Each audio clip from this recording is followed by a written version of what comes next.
you or your team ever seen the flood control projects in Cebu Province? Kasi tama kayo, ang laki ng pondo, 26 billion. Nakita niyo po ba ang kalidad at ang mga flood control projects sa Cebu Province? Yes, Karen.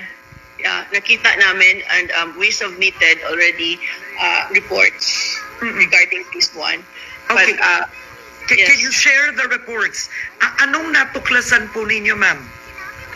I think as for ICI, to divulge the information that we have submitted. Oo. But definitely, No, tuloy niyo, ma'am. but definitely we have seen, projects here in the province na, I should say, mga ghost projects. So may ghost flood control projects in Cebu Province. Yes, Karen. Oo. And who are the contractors? Ito ba ang Diskaya, SunWest, Taytone? Sino po? It's not for me to say for now, Karen. No, we have submitted the reports already. But what I can say is we have seen substandard projects as well. At saka may mga bulk water projects na ginamit yung mga license to some contractors na hindi naman sila yung gumawa. Okay. Yun lang masabi ko for now, Karen. Oo, pero sa pag-iimbestiga po ninyo sa sarili po ninyong probinsya, meron man lang bang matinong flood control project or most of it ay talaga pong ghost, substandard at yung bulk water ay problemado? Substandard, Karen. So all of the flood control projects are either ghost or substandard in Cebu Province?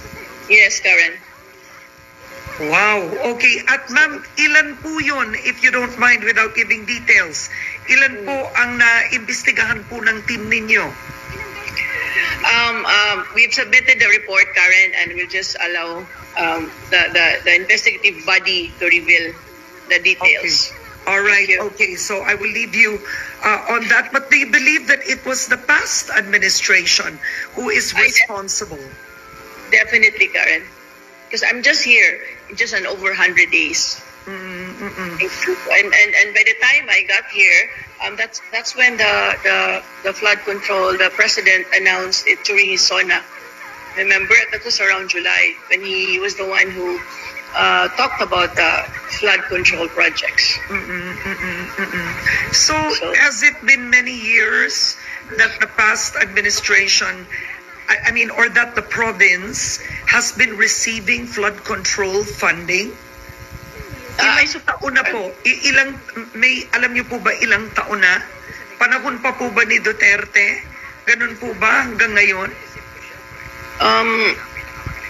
I think 2019. 2019. 2019? Yeah, 2019, yes. So, nung 2016, it was also your predecessor, Governor Gwen Garcia, who was sitting in that chair. Were there flood control projects being built in Cebu then? Well, it's not for me to say, but what I can tell you is 2019 nagsimula. Okay. All right.